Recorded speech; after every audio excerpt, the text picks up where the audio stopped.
Bom, boa noite. Vamos recomeçar a aula, porque na verdade tratamos na aula anterior do tema serviço público e eu vou concluir agora nessa primeira metade da aula. Eu falava das formas de extinção, de encerramento dos contratos de concessão e dos contratos de permissão.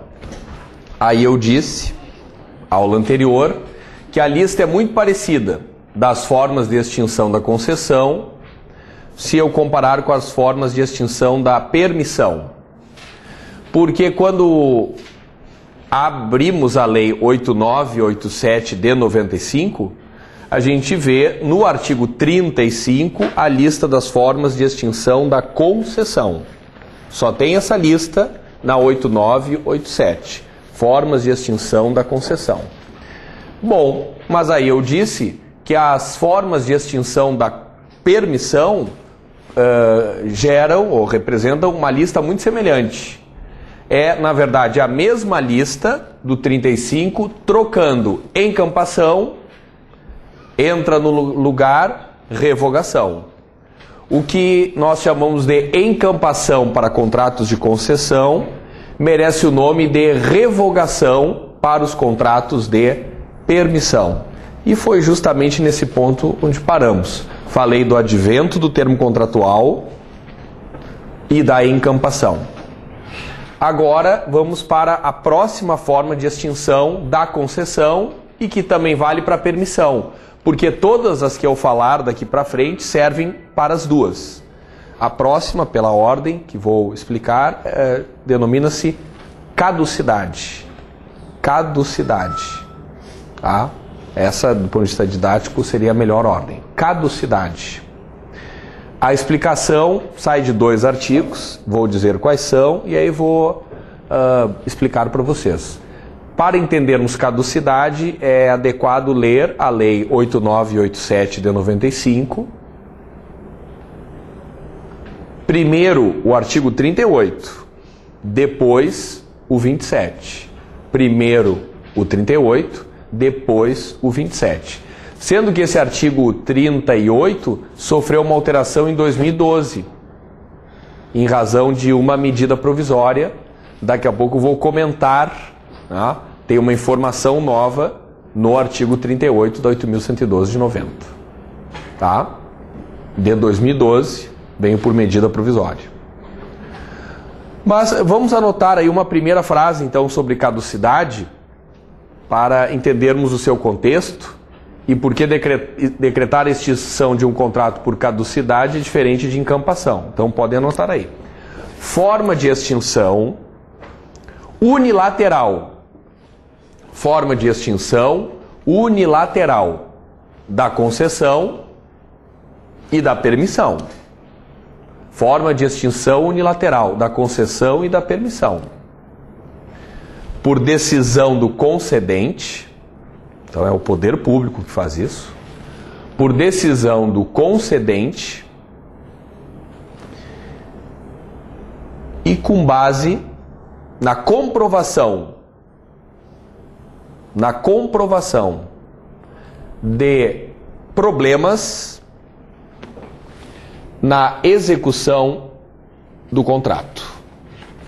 Problemas na execução do contrato. Ponto. Então, na verdade, veja como é diferente da encampação na concessão ou como é diferente da revogação na permissão. Porque a aula anterior, no caso da encampação, licitaram a concessão para um terceiro. O terceiro está cumprindo a concessão, mas em nome do interesse público pode o concedente desencadear um conjunto de procedimentos e encerrar o contrato a tal encampação com prévia indenização. A concessionária está cumprindo o contrato, mas o interesse público não quer que ele continue. Encampação na concessão, artigo 37. Se é um caso de permissão, aí é mais simples encerrá-lo. Não é encampação, simplesmente revogação, como está no 40 da 8987 de 95. Mas aí a explicação que estou dando. Para encerrarmos concessão ou permissão decretando a sua caducidade, eu tenho que provar, como está aí, problemas no cumprimento do contrato pela concessionária ou pela permissionária. A inexecução total ou parcial da concessão ou da permissão viabiliza decretar a caducidade. Mas até para avançarmos na explicação, eu pergunto para vocês como é que está escrito lá na lei. Encampação é ato discricionário. Revogar permissão é ato discricionário. Decretar a caducidade em face do descumprimento do contrato. Como regra geral, o que diz a lei? É ato discricionário ou é um ato vinculado? Se eu não conhecesse a lei, o 38 da 8987. Se eu não conhecesse a lei, e o outro é o 27. Mas primeiro é o 38, depois o 27. Se eu não conhecesse a lei, eu diria, olha, se estão descumprindo, decretar a caducidade é uma obrigação, é um ato vinculado, é um dever. Mas o que diz o 38?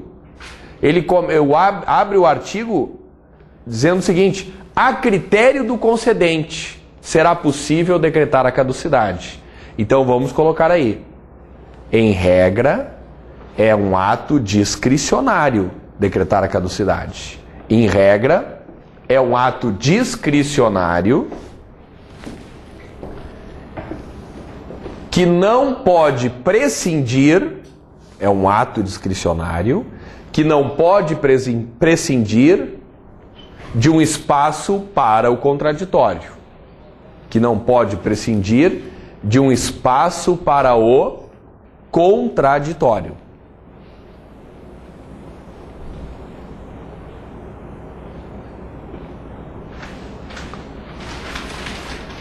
Ponto. Então aqui já tem um dado importante, quer dizer, a administração apura o descumprimento do contrato, abre o espaço para eventual exercício do contraditório e toma a decisão de decretar a caducidade porque comprovou o descumprimento do contrato. Mas bem antes de decretar a caducidade, eu posso autuar a concessionária, posso multar, decretar a caducidade é uma última instância. É algo bastante grave.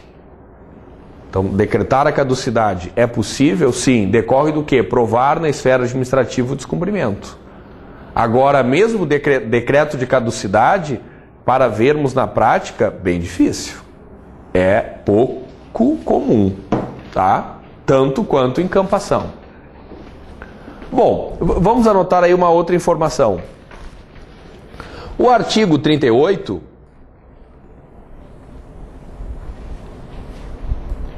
no inciso 7º, traço A, esse surge em 2012. A lei, desculpa, eu disse 8.112? Não, né? A 8987, né? No artigo 38, tá? Isso. No inciso 7º, traço A. Em razão da MP, medida provisória, 577 de 2012,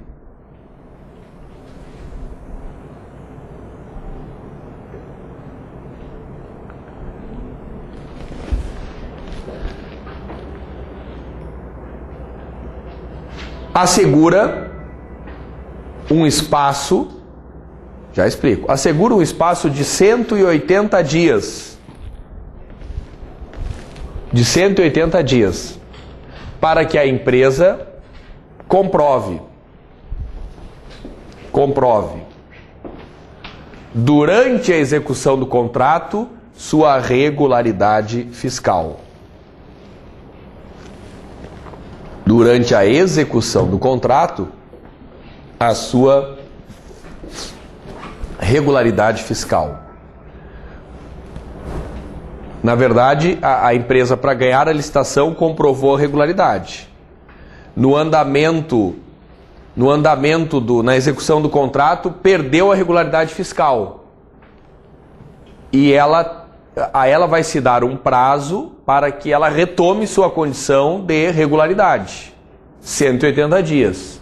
Se isso não ocorrer dentro do prazo, aqui também nasce um fato gerador para o decreto de caducidade. Encerramento do contrato, extinção da concessão ou da permissão. Tá? Então chama atenção porque é de 2012 alterando ou engordando o inciso 7º do 38, porque agora tem o 7º-A, tem o 7º e o 7º-A. O 7º-A é o novo, tá? Bom, outras informações importantes. Aqui existe a hipótese de indenização. E atenção, aqui é na verdade uma surpresa, né?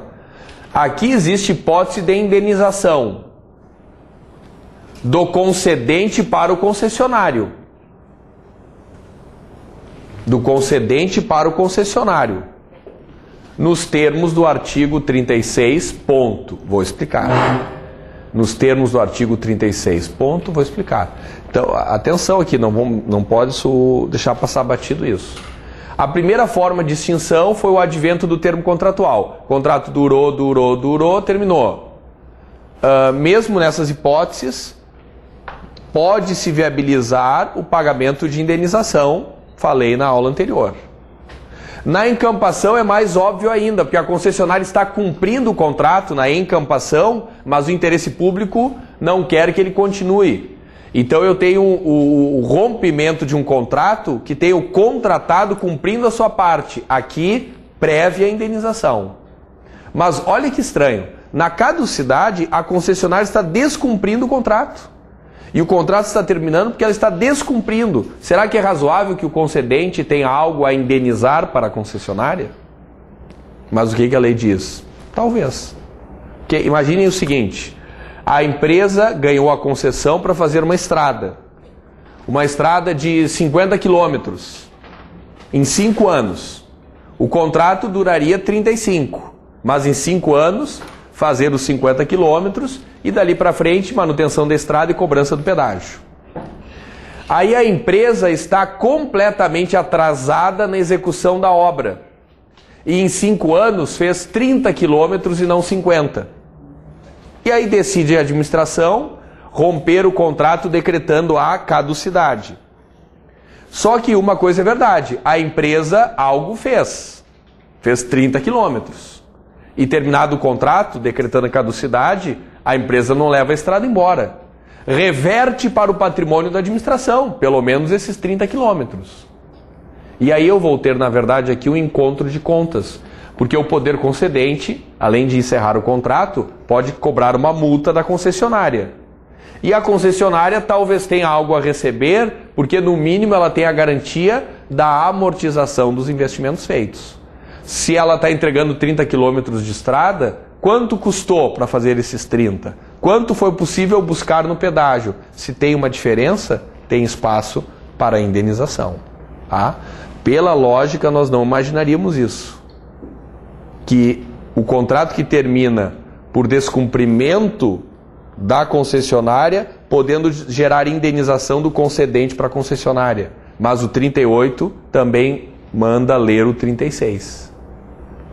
A gente lê o 36 no advento do termo contratual. Quando estuda a encampação no 37, o 37 manda ler o 36. Quando estuda a caducidade no 38, o 38 manda ler o 36, como forma de pensar uma eventual indenização. Na encampação, a indenização é prévia. Na caducidade, indenização, se houver, não fala nada de prévia. Prova o descumprimento, decreta a caducidade e encerrou o contrato. Tá? Bom, vamos também anotar o seguinte. O artigo 27, saí do 38 para ir para o 27. O artigo 27 da Lei 8987 traz uma hipótese em que decretar a caducidade é ato vinculado. Traz uma hipótese em que decretar a caducidade é ato vinculado. 2 pontos. Quando a concessionária, daí eu explico, quando a concessionária transferir a concessão para terceiros, sem a anuência do concedente, ponto. Quando a concessionária transferir a concessão para terceiros, sem anuência do concedente, ponto. Ponto. Então, imagine assim, a empresa ganhou a licitação e tem a concessão. Ela tem a concessão. Ah, mas ela pode vender essa concessão para outro? Ela pode transferir essa concessão para um terceiro? O que diz a lei? Olha, até pode. Só que tem que ter a anuência do concedente para passar para lá. Porque tem que cuidar muito bem essa transição. De repente a concessionária cria uma outra pessoa jurídica com um laranja, porque a empresa tem passivo trabalhista e tem problemas, aí transfere a concessão para essa outra empresa e deixa a outra que tinha concessão morrer, se desidratar e assumir passivos enormes. E aí entra uma pessoa jurídica 0 quilômetro pegando a concessão, sem ter participado da licitação. Então, mas está na lei. Pode a concessionária transferir a concessão para terceiros? Pode. Mas se não passou pelo concedente, artigo 27, tem que decretar a caducidade. Se há descumprimento, pode decretar a caducidade, 28. Mas se o descumprimento foi esse, aí não é pode. Aí é tem que. Ato discricionário, 38. Ato vinculado, 27. Poder discricionário, 38. Poder vinculado, 27. Saber o 38, saber o 27. O 38 nos diz o que é a caducidade. E o 27, uma exceção. Tá? Por isso, às vezes, não é muito fácil ler a lei um artigo depois do outro, porque aí o 27 traria o detalhe de caducidade. Só que no 27 eu ainda não sei o que é caducidade. Eu só vou saber o que é caducidade no artigo 38. Tá? Bom, caducidade. Coloquem aí o seguinte, cuidado, 2 pontos. Um detalhe sobre isso. Cuidado. Cuidado para não se atrapalhar. Cuidado, pode anotar aí. A Lei 8666/93, a 8666/93, no artigo 78, usa a palavra rescisão para encerrar contratos por interesse público ou em razão do descumprimento, ponto. Por interesse público ou em razão do descumprimento, ponto. Tá? Então cuidado. Se estão nos falando de 8666, licitações e contratos. Ah, o interesse público não quer que o contrato continue. Lá na 8666, rescisão. Ah, não, a contratada não está cumprindo o contrato. O poder concedente pode fazer o quê? Rescisão. 8666, descumprimento ou interesse público. Rescisão. 8987, aí cuidado.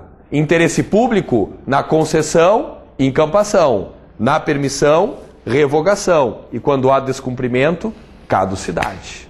Tá? Cada assunto com a sua palavra certa. Tá? É isso que às vezes se transforma em algo complexo para nós. Não é tanto compreender a ideia, mas encaixar as palavras. Porque revogação é palavra para ato, não fica bem para contrato, mas eu aplico para contrato de permissão. Tá?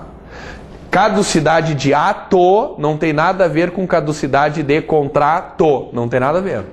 A aula de atos, quando fala de caducidade, diz algo totalmente diferente. Atos administrativos também caducam, mas não tem nada a ver com essa caducidade aqui. Como é que um ato administrativo caduca? Todo ato administrativo depende de uma lei anterior. Tem o ato, tem a lei. Se a lei é revogada por outra e some, e o ato fica sem a sua base, se ele perde sua razão, caduca. Desaparece com efeito ex nunc. Veja, não tem nada a ver. Quando a lei morre, o ato morre, caducou. Nada a ver com descumpriram a concessão, caducidade. Nada a ver, mas é a mesma palavra. Tá? Então, existe aqui uma dificuldade de comunicação, né? Saber a palavra certa, tem o espaço da compreensão, mas tem o espaço da memorização. Tá? Os dois fazem parte do processo de estudos. Tá? Entendi toda a aula, mas não li de novo e não guardei nada. Então, grande coisa. Tá? É aquilo, eu nem esperava que não entendessem a aula. Ah, não entendi a aula. É grave. Tá? Entendi, mas não me lembro. Aí que é a distância entre eu assistir a aula e entender e depois seguir estudando. Né? Ou ter o contato com o assunto depois só na prova. Porque guardar isso é dificilíssimo. Tá? Não... Passar a vida inteira lembrando a diferença entre encampação e caducidade. Não recomendo. É assim, usar para a prova, se não trabalhar com isso, tentar mandar embora. Né? Seria o ideal. Né? O que adianta a vida inteira eu saber o que é mitocôndria? Tá? Só que eu não consigo tirar da cabeça. E já está assim, está faltando espaço para outras coisas. Então eu queria poder me esquecer de, não, mas está lá o ácido desoxirribonucleico. Está lá, guardado em algum lugar. Né? Binômio de Newton, graças a Deus, não ficou nada. Trigonometria não ficou nada, mas também se eu lembrar do passado, na verdade nunca existiu alguma coisa. Eu nunca entendi, né? Então até não chegou a ocupar nada. Mas a fórmula de Bhaskara eu esqueci. Isso aí foi legal. Tá? Esqueci. Ah, põe a fórmula de Bhaskara no quadro. Olha, me dá um tempo. Tá? Não, que bom, tem muita coisa que a gente já esqueceu. Tá? Bom, então vamos lá. Tem gente que quer ir pro quadro mostrar que sabe a fórmula de Bhaskara, né? Tá louca pra ir, tá? Mas eu vou dizer assim, ó, não vale a pena, esquece. Eu esqueci, tô tri bem, tá? Sai desse corpo, não te pertence mais. Não, nunca mais, sabe? Eu vou lá, abasteço o carro, dou aula, falo com pessoas, tá? Nunca em nenhum contexto eu disse assim, agora eu vou ganhar a discussão, fórmula de Bhaskara. Não, nunca mais. Ficou em algum lugar do passado. Bom, a próxima forma de extinção da concessão, pela ordem didática que estou seguindo, é a anulação. A anulação. Tem essa aí, né? Até se eu não me engano, a lei não coloca nessa ordem. Mas essa ordem é a melhor, tá? Então, a anulação. Está lá no artigo 35 da 8987. Aí até aqui uma questão interessante, né? Porque quando eu expliquei o advento do termo contratual, a lista está no 35. O conceito estava no 36, advento do termo contratual. Quando expliquei encampação, aí artigo 37. Caducidade, 38. Anulação, não tem em nenhum artigo. Está na lista do 35, mas o conceito não aparece. Aí eu perguntaria, vamos ver se sabem ou lembram disso. Como o que é anular contrato não está na 8987, qual a lei que de forma subsidiária pode ter essa informação e tapa esse buraco que claramente existe lá? Isso, a 8666. Então nós vamos colocar ao lado da palavra anulação o seguinte, Lei 8666 de 93, artigo 59. Porque é lá que eu encontro o conceito. Isso aí. Lei 8666 de 93, artigo 59.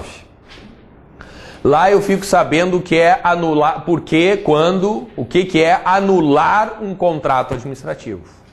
Porque está na 8987 na lista, mas na hora de dizer o que é anular não tem. Bom, mas então onde tem? Tem na lei geral de todos os contratos administrativos, a 8666. Lá tem o que é anular um contrato. Aí eu vou explicar primeiro e a gente pode anotar uma síntese. Mas a ideia é a seguinte, vejam, na encampação, o contrato é perfeito, a concessionária está fazendo tudo certo, mas o interesse público quer encerrar. Encampação. Caducidade, o contrato é sensacional, mas a concessionária não está cumprindo. Caducidade. Anulação, o contrato é uma merda. O problema é o contrato. O contrato tem um vício essencial. Assim como ato ilegal eu anulo, contrato ilegal com vício insanável eu anulo. Não dá para arrumar? Não dá para arrumar. Porque o ato, se dá para arrumar, eu convalido. Se o contrato dá para arrumar, com um parecer eu conserto e a vida segue. Não tem como arrumar a anulação do contrato. Então podemos anotar o seguinte. Anulação é decisão unilateral do poder público Decisão unilateral do poder público. Decisão unilateral do poder público por vício essencial identificado no contrato. O problema é o contrato. Por vício essencial identificado no contrato. De repente uma empresa ganhou a licitação com uma falsa certidão negativa de débito. Então o contrato não tem jeito.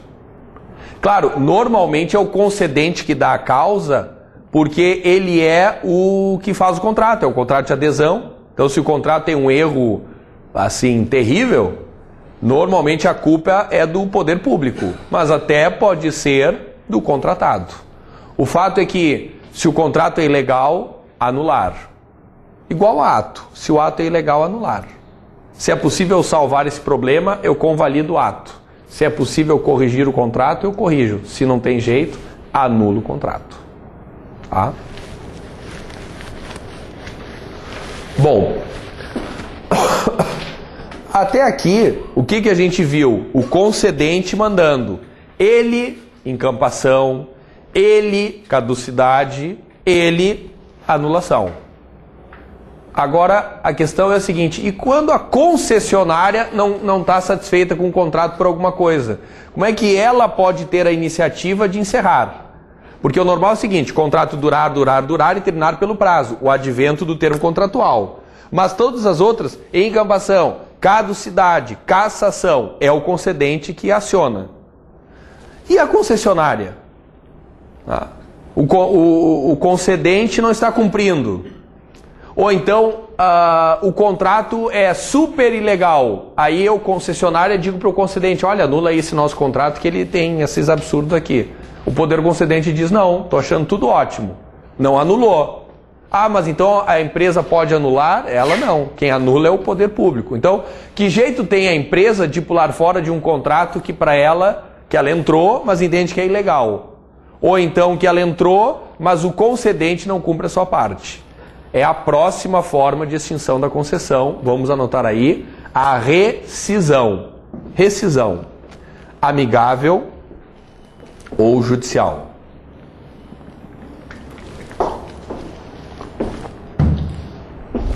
A rescisão. Amigável ou judicial. Bom, artigo 39 da 8987 é a cola. 39 da 8987. Olha, então aqui só aparece rescisão agora. Na 8666, artigo 78, tem muitas coisas que são rescisão. Não estão cumprindo, rescisão. Interesse público, rescisão. Na 8666 tem rescisão e anulação. Na 8987 tem encampação, caducidade. Tá? Bom, vamos anotar uma frase sobre isso. É o instrumento, essa tal rescisão, é o instrumento do contratado,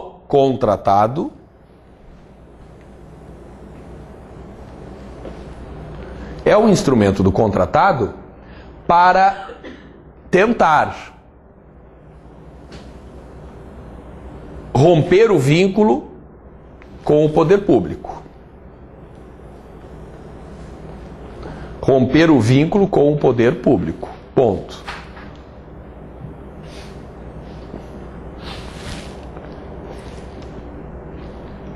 A rescisão amigável exige acordo das duas partes, é óbvio. A rescisão amigável exige acordo das duas partes. E a judicial, que é a que importa, sublinhar até, e a judicial dependerá, já falei isso aqui na aula lá no princípio da continuidade, e a judicial dependerá de decisão transitada em julgado, ponto. E a judicial dependerá de decisão transitada em julgado, ponto.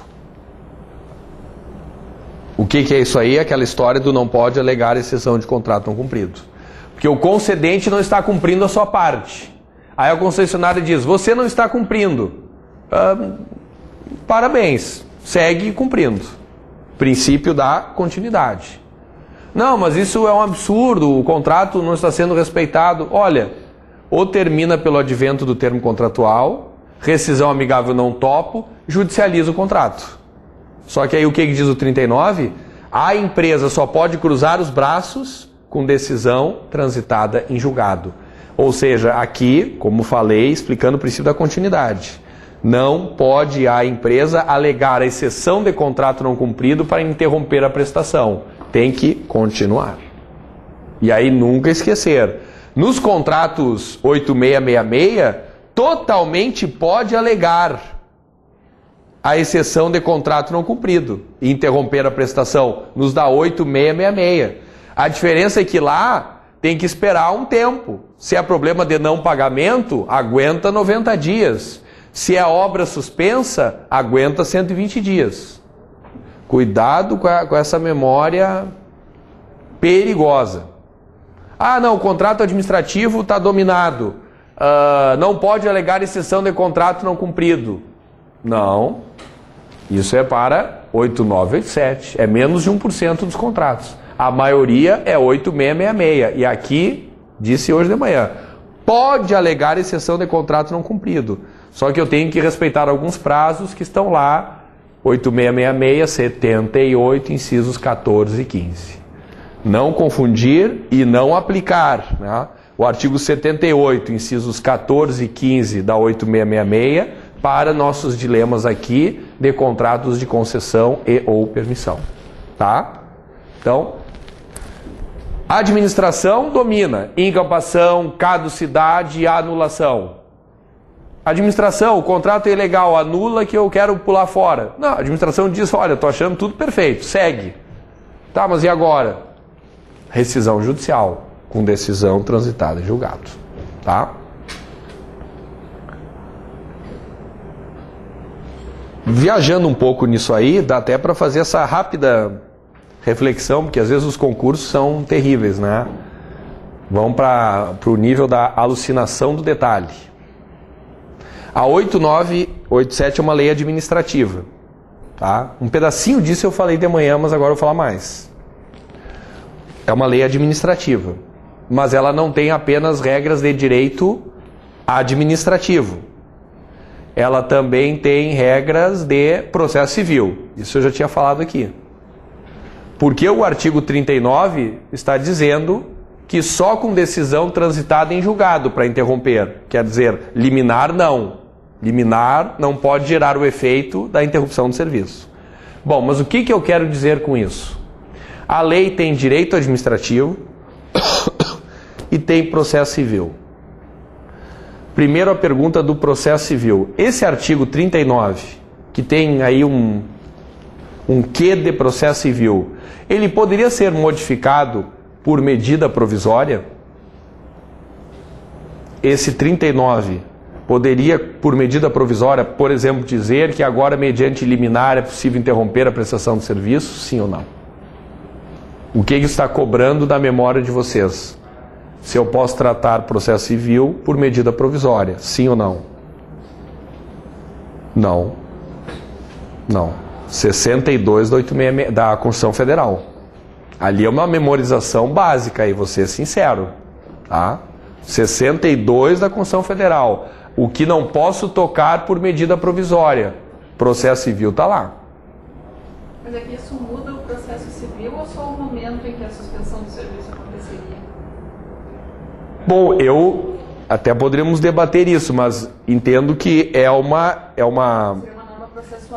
norma processual, porque eu digo, olha, porque aqui a lei está dizendo, não pode conceder a liminar, tu cria uma hipótese de não concessão da liminar para essa discussão.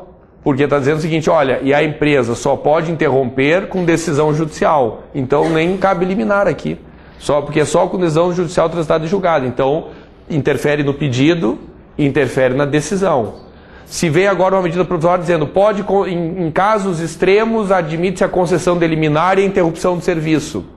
Isso É regra processual, porque aí a liminar entra num assunto que para ela não estava reservado, tá? Claro, é um exercício isso, aí não é uma questão matemática. No meu entendimento ali tem um elemento de processo civil em uma lei que é administrativa, tá? Bom, agora o que seria essa viagem maior? Todo o resto da lei é direito administrativo. E aí a minha pergunta seria, do simples para chegar no difícil. E o direito administrativo? O que envolve o direito administrativo? Pode naturalmente ser objeto de medida provisória? Tem alguma limitação? Não tem? Processo civil, medida provisória? Penal? E direito administrativo? Pensando primeiro no simples. Posso ou não posso tratar o direito administrativo por medida provisória? Sim ou não? Tá? Esse artigo, olha, repito, é básico, eu estou no mesmo lá no 62. E quem memoriza o 62 do que não pode medida provisória, já pega carona e memoriza o 68 que não pode lei delegada, porque muito embora a gente não tenha lei delegada, na prova essa porcaria de lista cai. E quem sabe a lista do 62 já sabe a lista do 68, porque ela é 90% igual. O que não pode MP, não pode lei delegada. Se MP 577 colocou mais um inciso aqui, então... Isso, exatamente. Tem uma MP que colocou mais um inciso. Logo, tá? Logo, né? Deu uma... Ficou nas 44, tá? Ou ela foi muito bem ou vocês foram muito mal, né? Porque eu, há pouco tempo disse, tem uma medida provisória nessa lei, né? Então, assim, ou ela foi brilhante, ou aí tem que ver como é que eu estou interpretando isso, né? E vocês como é que vão interpretar isso também, né? Porque há minutos atrás eu disse que essa lei teve uma medida provisória, tá? Mas na verdade, a informação que eu acho que vocês não sabem, estou começando a intuir isso, é o seguinte, que, regra geral... Direito administrativo pode ser objeto de medida provisória, porque ele não está no 62. Ok. Só que isso é um pouquinho mais complicado, e quem sabe um dia seja útil saber isso. Tá? Na verdade, não é apenas o artigo 62 da Constituição Federal que traz eu nem me lembrava que ainda me lembrava disso. Olha que legal essa informação. Nem me lembrava que me lembrava disso. O artigo 62, ele tem a lista básica dos assuntos que não podem ser objeto de medida provisória. Só que essa lista é muito maior, porque olhar, quem tem na mão, o artigo 246 da Constituição Federal. Fazia tempo que eu não dizia isso numa aula, mas me veio essa sinapse. Até eu vou ver se ainda está certo, né? Mas o artigo 246 da Constituição Federal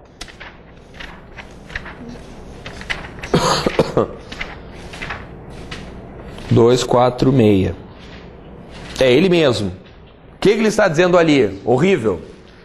Que é vedada a edição de medida provisória para os assuntos alterados na Constituição Federal. Entre a emenda... Atenção, 5 de 95 até a 32 de 2001. O que a Constituição alterou da emenda 5 de 95 até a emenda 32 de 2001, o que isso foi alterado na Constituição, tá? Olhando ali rapidinho parece que é a emenda 6, mas é a 5, tá? Emenda 5. Porque o artigo foi alterado pela emenda 6, só que ele puxa com uma data para trás e ele pega a emenda 5 de 95. Até é só olhar, isso está na Constituição. A emenda 5 de 95 alterou 25 da Constituição Federal, que fala da competência dos estados para explorar gás canalizado, e lá diz que não pode ser regulamentado por medida provisória. Então, repito, da emenda 5 de 95 até a 32 de 2001. O que a Constituição alterou, não pode medida provisória embaixo. Logo, qual é a pergunta que se colocaria aqui? A Lei 8987 regulamenta que artigo da Constituição? Que eu já coloquei no quadro várias vezes. A 8987 regulamenta o 175. Se 175 foi alterado na Constituição entre a emenda 5 e a 32, não poderia tratar do tema por medida provisória. Mas ele é um artigo ainda virginal. Ele é o mesmo desde o início. Ele foi feito pelo Poder Constituinte originário. Entenderam isso? Tá? Ele é o mesmo. Então não foi alterado entre a emenda 5, a 5, a 6, a 7, a 8, a 9, a 10 até a 32. Alterou na Constituição, o assunto também não pode ser objeto de medida provisória. Tá? Sabiam isso aí? Tá? Isso aí é... Claro, é uma coisa que se cair a gente erra, não tem problema. Tá? Porque tem um jeito assim, tem um jeito normal de perguntar isso na prova e tem o jeito tarado. Tem o jeito tarado, aí o tarado não tem solução. Jeito normal. Os assuntos alterados na Constituição pela emenda 8 de 95 admitem regulamentação por medida provisória? Ah, bom, mas a 8 está entre a 5 e a 32. Ah, não admite. Ok, esse é o jeito normal de perguntar. Pega a emenda e diz, olha, os assuntos alterados na Constituição pela emenda 10, 12, 9, tal. Não pode. Isso é o jeito fácil. Agora o jeito pergunta assim, tarada. Aí a pessoa não fala a emenda número tal. Pega o assunto na Constituição e diz assim, ó, esse assunto aqui pode ser regulamentado por medida provisória? Porque aí eu teria que saber que esse assunto, ele foi alterado pela emenda 8. E como a 8 está lá, não pode. Mas seria a forma... Por exemplo, prova oral. Aí já está certo os 4, 5 com nome desse tamanho que vão passar. E aí vocês que são filho de ninguém estão ali. Então, assim, seria ideal matá-los, né? Para não criar aqui uma perturbação. Tá? Então, tiro do bolso, pá, essa pergunta. Ou então, eu estou aqui na aula e aí estão debochando de mim, rindo da minha roupa, que o professor é careca, não sei o quê, e eu aqui notando. Daqui a 6 anos eu estou na banca do concurso. E vocês sentam ali com um sorriso McDonald's para mim, dizendo, professor, bah, que legal que o senhor está aqui. E eu pensando comigo, acho que não. Tá? E aí eu vou lá e jogo essa pergunta nos peitos de vocês. Pá, não sei, olha, eu não me lembro de ter dito alguma coisa para ele. Não, até não disse, mas dizendo para outro, ele ouviu enquanto dizia. Tá? Que a vida ela é uma totalidade, é uma dimensão holística. Tá? Olha que estudou, sentou lá na prova oral, aí bate ali o professor. Que isso aí acontece. Na minha vida, assim, 16 anos de magistério, eu acho que eu xinguei, assim, uns 5 alunos. Ontem saí com a minha esposa e disse, vamos lá, que vai ter uns amigos lá e tal, tu vai conhecer. Sentei lá, aí uma moça me olhou, aí ela cochichou. Esse professor, até gostei das aulas, mas ele me xingou uma vez. E eu olhei para ela e assim, olhei assim e não passei bem. Eu olhei e não passei bem. Aí depois a minha mulher disse assim, é que ela falou que tu... Olha, é uma das 5, tem 5. É uma das 5. A outra, por azar, está numa das varas da Fazenda Pública. Qualquer petição que eu coloque lá, não é a juíza que julga, tem que ser essa menina, porque eu levo não em todas. Então, quando caiu naquela, eu já vou para casa fazer o agravo. Tá? Mas eu chego lá sorrindo e tal, mas eu me lembro que um dia ela chegou mal e eu não estava bem e ela pegou assim, ela tinha uma sacola cheia de pedra e me jogou. E eu tinha uma cheia de cocô, toquei de volta. Então eu saí sangrando e ela saiu cagada. Só que aí o destino, vara da Fazenda Pública. Então, assim, eu até dependendo do processo, eu já tenho uma pessoa lá que eu levo para distribuir que ele está com mais sorte, porque parece que é um imã, eu largo ali e vai nela. Tá? Olha, interessante isso aí. Não pode, 5 alunos em 16 anos, mas uma está na vara da Fazenda Pública. Tá? Eu digo, branco é branco. Ela assim, não, agora é cinza, não concedo. Aí tem que agravar. É difícil. Deixa eu voltar um pouquinho aqui. Tá. A Lei 8987, ela é regulamentada pelo artigo 175. Ela regulamenta o 175 da Constituição Federal. Tá. E ela não pode ser alterada por medida provisória? Não, ela pode. Toda ela, menos o artigo 39, porque o 39 é processo civil. O resto da lei é administrativo. E o que é administrativo, até foi bom ter perguntado porque faltou dizer isso. O que é administrativo, direito administrativo, em regra, pode medida provisória, assim como o penal nunca pode e processo civil nunca pode. Aí vem uma sutileza. Ok, direito administrativo pode, mas sabe que não tem muita medida provisória em direito administrativo. Aí alguém pode pensar, por que se o direito administrativo não está vedado no 62 a medida provisória? E aí vem o que eu falei. Qual é das emendas que a gente estuda no direito administrativo? A emenda mais importante da Constituição de 88. A emenda 19 de 98. Olha, o dia dela hoje ela tá demais mesmo, realmente. Ó. A emenda 19 de 98 é a que a gente mais estuda no direito administrativo. Mudou um pedação da Constituição.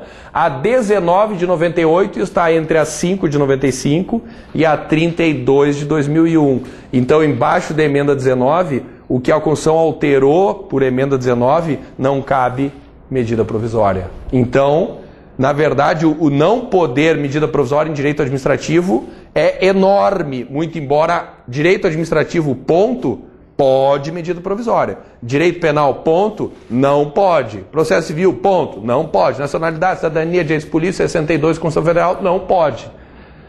Direito administrativo, pode. Tá, mas isso aqui do direito administrativo, calma. Onde é que está na Constituição? Porque se estiver nesse período entre a emenda 5 de 95 e a 32 de 2001, aí também não pode. É o que o 246 fala, né? É o que o 246 fala. Então, para saber tudo que não pode ser objeto de medida provisória, tem que fazer uma soma. Somar tudo que está no 62, mais todos os assuntos alterados na Constituição por essas emendas. Tá? Saber isso até meio que causa um mal-estar, porque parece que então seria impossível dominar essa lista. Né? Mas assim, juro, nos concursos, cobrar a lista do 62 é um básico, é um clássico. Perguntar as emendas, o número da emenda, já é raro. Agora, o desespero de pegar o assunto, eu ter que encaixar na emenda, aí seria já no nível prova dissertativa. Porque aí a pessoa está com tudo na mão, né? Claro que não é uma coisa que ela vai descobrir na hora, é meio tarde. Ela tem que saber, dizer, eu sei que tem isso, vou achar. Agora, tentar construir essa interpretação ali na hora, não deu, acho que não deu. Aí tem que contar com a sorte. Bom, então, com isso eu expliquei para vocês, né, lá nas fórmulas de extinção, a história da rescisão. É que aí, claro, qual foi a conexão que eu fiz? Rescisão, aí não pode liminar, tem a ver com o processo civil. E aí eu dei essa volta imensa, mas dizendo, olha, 62 da Constituição Federal, saber, 68, saber, não tem lei delegada na vida da gente, quase não tem, mas na prova perguntaram 68, no direito constitucional é comum, tá? E aí eu me lembrei, fazia muito tempo que eu não dizia isso aí, lembrei de mostrar para vocês o artigo 246, porque ele tem ali uma listinha interessante, né, de coisas que eventualmente podem nos perguntar numa situação limite. Bom, próxima hipótese, já é a última, de extinção da concessão ou da permissão. A última, que nem pede explicação, é só dizer, já entendi.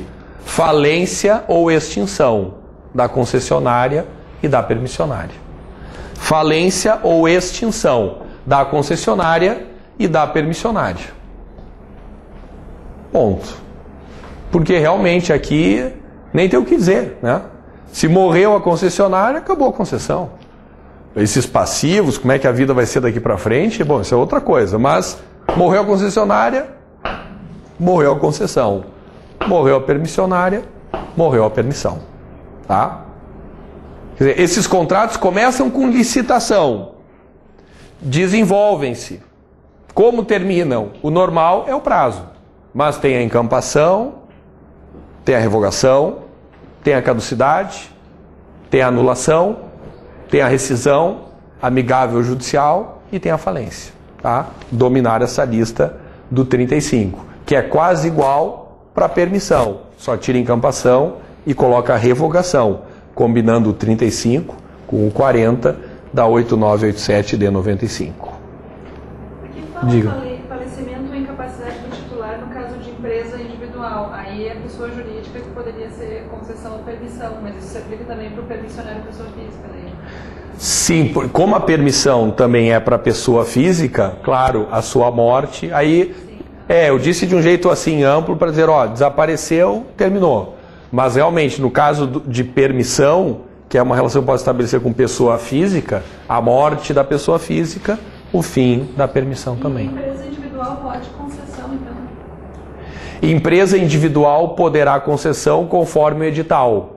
Porque dependendo da dimensão do objeto do contrato, eu vou exigir uma complexidade de pessoa jurídica que às vezes nem uma EIRELI poderá participar. Então não é propriamente uma pessoa jurídica, né? Ela tem só cadastro para fins fiscais. Exato, então esse seu cadastro lhe permite participar como pessoa jurídica, mas dependendo, isso aí depende da dimensão do edital, tá? Bom,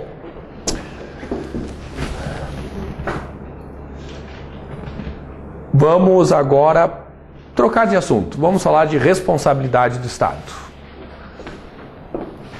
Que horas é o intervalo da noite mesmo? 9? Tá. Tá, já dá para começar bastante coisa. Bom, responsabilidade do Estado.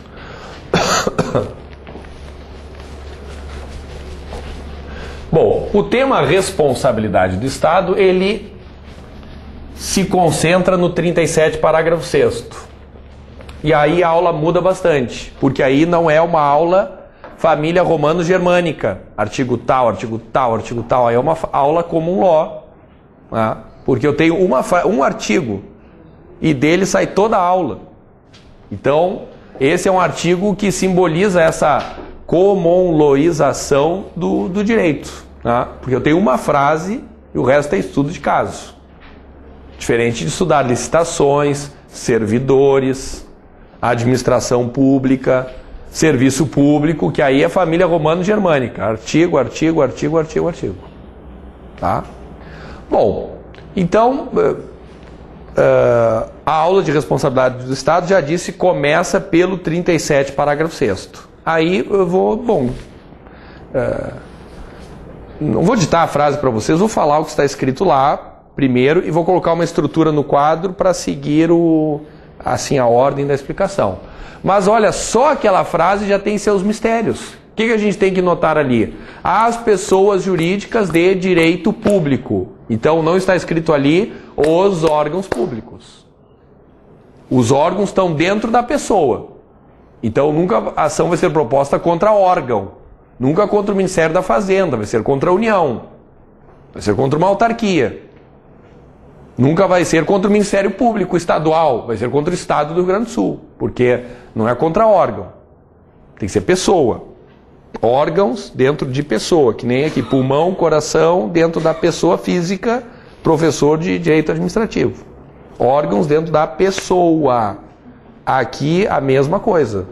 Então, quem é que responde? Pessoas. Ação contra quem? Pessoas. As pessoas jurídicas de direito público e as pessoas jurídicas de direito privado. Todas? Não. Só as que prestam serviço público. Então, todas as empresas públicas? Não. Só as empresas públicas que prestam serviço público. Todas as sociedades de economia mista? Não. Só as sociedades de economia mista que prestam serviço público. Já disse aqui na aula. Todas as concessionárias e todas as permissionárias, porque elas são pessoas jurídicas de direito privado que prestam serviço público. As autorizatárias estão no 37, parágrafo 6º? Não, porque eu disse que elas não prestam serviço público, exercem atividade de interesse público. Então, pessoas jurídicas de direito público, 41 do Código Civil. Pessoas jurídicas de direito privado, mas só as que prestam serviço público. Algumas empresas públicas, algumas sociedades de economia mista, as fundações públicas de direito privado, concessionárias, permissionárias, tira autorizatárias, tira organizações sociais, tira os CIPs. Não estão nessa lista aí. Só essa arrancada já é suficiente. Porque aí lá uma prova começa assim: As pessoas jurídicas de direito público e os órgãos públicos... Não, já está errado. As pessoas jurídicas de direito público somente quando prestam serviço público. Não. As pessoas jurídicas de direito público e as pessoas jurídicas de direito privado, inclusive quando exercem atividade econômica. Está errado. Só aqui já dá, né? Lembra? Análise combinatória. Né? Não tentaria, né? Explicar, não. Não. Nem tentaria, mas a ideia é essa aí. Só com essa frase. As pessoas jurídicas de direito público e as pessoas jurídicas de direito privado, desde que pertençam à administração indireta. Errado. Concessionários e permissionários estão fora da indireta, mas dentro do 37, parágrafo 6. Veja, eu nem entrei na frase, mas só isso aí já dá um calorão. Tá? Então, as pessoas jurídicas de direito público e as pessoas jurídicas de direito privado que prestam serviço público. O resto depois é simples. Deverão responder pelos danos causados por seus agentes a terceiros. Assegurado o direito de regresso somente em caso de dolo. Não. Nos casos de dolo ou culpa. Tá? Eu não comecei a aula ainda, eu só estou lendo a frase. Mas só essa frase já é comum, A, B, C, D, E. Tá? Que tem lá, as pessoas jurídicas de direito público, as pessoas jurídicas de direito privado que prestam serviço público. Elas deverão responder pelos danos causados por seus agentes a terceiros. Assegurado o direito de regresso, independente de dolo ou culpa. Não, errado. Somente nos casos de dolo ou culpa. Tá? Então, isso já é um grande estudo. Dominar essa frase. Tá? Isso aí, normalmente a pessoa chega na prova e não... Se pegar a frase, A, B, C, D, E, muda aqui, muda ali, passa para lá, passa para cá, já erram. Imagina saber a jurisprudência disso aí.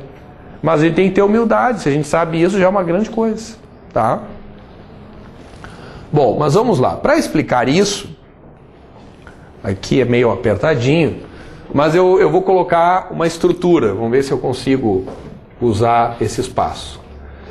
Porque eu tenho que falar que dano é esse. Esse dano que é causado geralmente a um particular.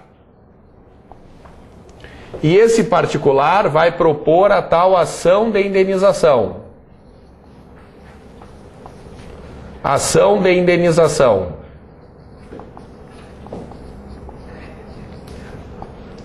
Aí vou colocar assim esse círculo, porque depois eu vou dizer aqui, vão estar as pessoas jurídicas de direito público e as de direito privado que prestam serviço público, tá? Porque normalmente eu coloco a lista, mas aqui não cabe, tá?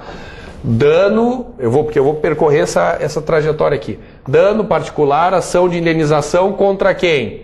Pessoas jurídicas de direito público e de direito privado que prestam serviço público.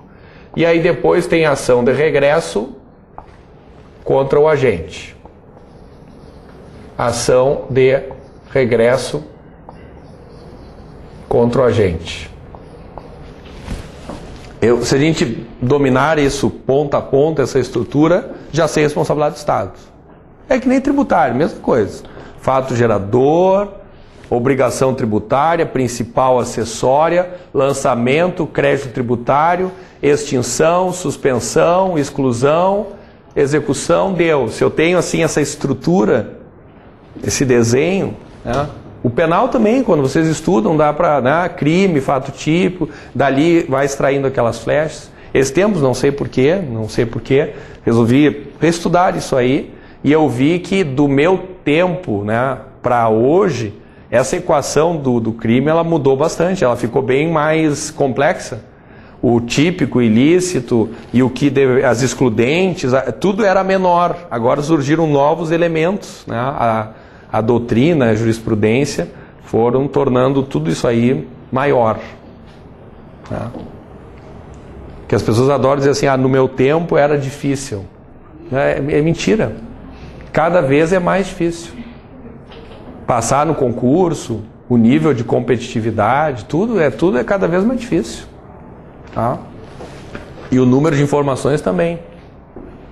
Em 98, 99, O professor comprava em março o livro de 98 e ficava mentindo aquele livro o ano inteiro.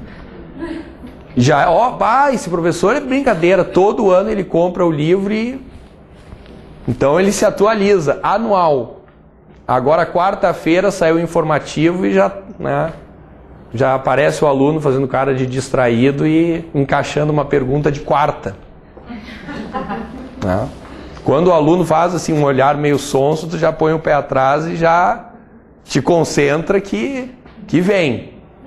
Tá? Então mudou bastante. Pega os autores clássicos de administrativo, em outras áreas também. 2.000 páginas, tem 5 acórdons nas notas de rodapé. 5 em 2.000 páginas. Agora em 2.000 páginas tem 5.000. Teve uma comonloização. Então isso aí não é só a questão da informática, não é só isso. Também teve o fato de que nós começamos a cada vez mais trabalhar o estudo do caso, né? Fazendo bem isso, né? Essa comonloização do nosso direito família romano-germânica. Então isso aumentou o número de informações que a gente precisa ter. Tá? Bom, mais um pouquinho. Então, essa explicação começa por aqui. Esse dano. Que dano é esse referido lá no 37, parágrafo 6º? Porque responderão pelos danos causados por seus agentes a terceiros. Bom, que dano é esse? Dá para dividir em 3. Tem os danos que decorrem de atos lícitos. Tem os danos que decorrem de atos ilícitos. E tem os danos que decorrem de omissões. E vale a pena aqui separar em omissões específicas e omissões genéricas. Omissões específicas e omissões genéricas. Por que isso é importante? Nem expliquei ainda, mas já vou dar a informação. E não é a primeira vez que falo isso em aula. Porque quando os danos decorrem de atos lícitos, nós aplicamos a teoria da responsabilidade objetiva para a ação de indenização que logo será proposta. Quando os danos decorrem de atos ilícitos, eu também aplico a teoria da responsabilidade objetiva para a ação que vai ser proposta. Na omissão, cuidado. Exatamente. Vai depender do caso. Se nada dizem, se apenas dizem o seguinte, olha, foi dano por omissão. Ah, mas me conta a história. Não tem história. Dano por omissão, ponto. Responsabilidade objetiva ou subjetiva? Dano por omissão. Objetiva ou subjetiva? Subjetiva. Agora, se contam a história, aí tem que enquadrar numa dessas aqui. As específicas, aí sim, RO. E as genéricas, RS, responsabilidade subjetiva. Tá? Nem expliquei, mas já começou por aí. Ato lícito, RO. Ilícito, RO. Dano por omissão, me conta a história. Não é dano por omissão, ponto. Simples assim, responsabilidade subjetiva. Contou a história, tem que saber se é específica ou genérica. Porque a específica é RO e a genérica é responsabilidade subjetiva. Tá? Isso aí é um básico. Porque assim, responsabilidade do Estado, eu tenho uma ideia. É aquele troço lá da responsabilidade objetiva. Calma. Eu aprofundei. Quando é ação, é objetiva. Quando é omissão, subjetiva. Calma. Porque se a questão vai na jurisprudência, depende da omissão. Suicídio de preso, dano por omissão. Preso que matou outro preso, dano por omissão. Pergunta, esses dois casos que são merecedores da mesma resposta. Suicídio de preso e preso que matou outro preso. A ação de indenização é caso de responsabilidade objetiva ou subjetiva? Mas eu não sei a diferença entre específica e genérica. Ok, por isso que até estou perguntando. O específica, a história do Estado bem pertinho.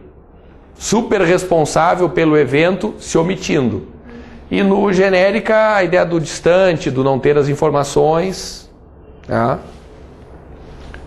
Então é objetiva. Aí é responsabilidade objetiva. Agora uma árvore que cai no meu carro. Tá, mas me conta a história. Olha, uma árvore que já vinha mal, já tinham ligado, saiu na rádio, tiraram foto no jornal. Super o município sabia do problema da árvore, não foi lá e ela caiu no meu carro. É um outro exemplo, mas por que eu troquei? Será que agora é o outro ou continua sendo, né? Objetiva ou subjetiva? A ação proposta que a árvore caiu no meu carro. É objetiva, porque o poder público super sabia de tudo, se omitiu. É bem diferente do seguinte, bom, não sei quantas árvores tem em Porto Alegre, o poder público tem que cuidar de todas, não deixar que nenhuma caia no carro de ninguém. Mas uma lá do qual nada se falou, nada parecia, ela caiu e se viu depois por um vício redibitório que ela tinha, né? Por falta de um conceito biológico, foi o que me ocorreu. Tá? Um vício oculto. Aí ela caiu. Bom, mas o poder público não tem como estar olhando e cuidando e sabendo de todas as árvores todo o tempo. É uma omissão, mas calma. Responsabilidade subjetiva. O menino que se afoga na frente da guarita do salva-vidas, às 11 da manhã. Há um dano por omissão. Responsabilidade objetiva ou subjetiva? Objetiva. Agora, se ele está mergulhando às 4 da manhã na praia, o poder público tem que evitar que pessoas morram afogadas. Não deixa de ser um dano por omissão. Só que não vai ser fácil a indenização, porque tem que aqui aplica a subjetivo. Tá? Então, às vezes, a queda da árvore, o morrer afogado, calma, tem que me conta a história. Para saber o quanto eu posso julgar perto ou longe. Tá? Mas eu não estou aceitando muito isso. Ela está fazendo lá no fundo um olhar de quem não está aceitando muito isso. Tá? Mas assim, viu? Não, eu sei, eu estou vendo. Mas assim, eu juro. Tá? Assim, argumento de desespero. Juro. Tá? Suicídio de preso, nem sempre foi assim.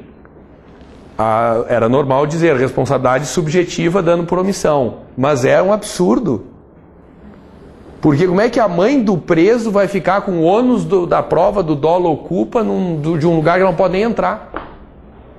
Ou então questões mais antigas, CESP dizendo assim, um preso matou o outro sob os olhos do agente penitenciário. Sob os olhos, então é objetiva. Mas um preso matou o outro, cadê o agente penitenciário? Não sei. Aí é subjetiva. Então já era assim, botava o agente penitenciário na cena para ser RO. Mas isso aí, pelo amor de Deus, né? Criança, tá lá numa escola, e o coleguinha empurra da janela, cai, pernas e braços na calçada, já era. Tá? A professora, não interessa a professora, responsabilidade objetiva. Eu não estou dizendo que o Estado vai ter que indenizar, só estou dizendo que ele está numa situação difícil, porque é uma ação respaldada pela incidência da responsabilidade objetiva.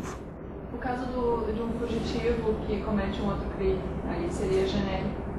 Fugitivo que comete um outro crime. Bom, essa questão do fugitivo, ela tem até o número de fugas interfere, né? Se já leram os acordos, depende de quantas vezes. Porque o dano causado por assim, primeiro a regra geral, dano causado por fugitivo. Então, pulou o muro do presídio, saiu correndo. Tá? Vamos simular situações. Saíram correndo atrás dele. Segue ele correndo lá atrás dele. Já teve até uma prova de justiça federal, acho que foi 2.000 prova de sentença, que tinha que dar essa sentença aí, porque ele, na fuga, pegou um carro, perdeu-se numa curva e fez um strike na parada do ônibus. Aí pegou criança, pegou bastante gente. E aí as famílias propondo ações. Exatamente, acho que é Justiça Federal 2.000, se eu não me engano, prova de sentença. Mas vamos pegar primeiro um exemplo que já é meio chocante. O fugitivo, então, pulou o muro, saiu correndo, estava atrás dele, seguiu, fugindo, perderam o cara. Um mês depois, ele estupra e mata. Ação contra o Estado, regra geral, indenização, sim ou não? Assim como eu contei, pulou o muro, saíram atrás dele, perderam o cara. Um mês depois, estuprou, matou. Ação contra o Estado, dano por fugitivo. O Estado indeniza, sim ou não? Regra geral. Não. Não. Não. Se fosse enquanto ainda estavam atrás dele, o dano do carro, esse foi isso. o objetivo. Tá, vou mudar o exemplo. que foi o da prova de sentença.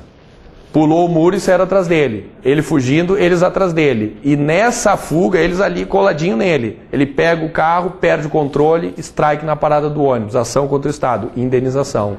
Porque aqui não botei no quadro ainda, mas é a questão do nexo causal, que usam na responsabilidade do Estado a mesma lá do penal. Não é porque a empresa fabricou a arma, que vai ter que ser condenada também, tá? Claro que isso, porque a gente, não dominando a técnica do assunto, acaba iludido por um olhar classe média sobre isso e pensa assim, puta que pariu, como é que o cara é para estar preso, aí está estuprando e matando e o Estado não tem nada que ver. Mas nem vou debater isso com vocês que nós vamos perder tempo aí. Eu estou dizendo... Exato, então a visão, né, o que a teoria vai... Eles vão trabalhar a mesma relação de nexo causal do penal. Então, na medida em que vai passando o tempo, vai esmaecendo, vai enfraquecendo o vínculo e daqui a pouco já não está indenizando mais, mesmo que aparentemente seja absurdo, porque o cara que tinha que estar preso está solto por aí. Tá, mas aí, aprofundando isso aí na jurisprudência surgiram casos um pouquinho diferentes. Aí o cara pulou o muro, saíram atrás dele, perderam o cara. Estuprou e matou, ação contra o Estado. E aí o acórdão já indo para o caminho normal do como perder o cara, 2 meses depois não indeniza. Mas aí no meio da discussão alguém diz o seguinte, não, mas espera aí, esse caso é diferente. Ele está fugindo a 8ª vez.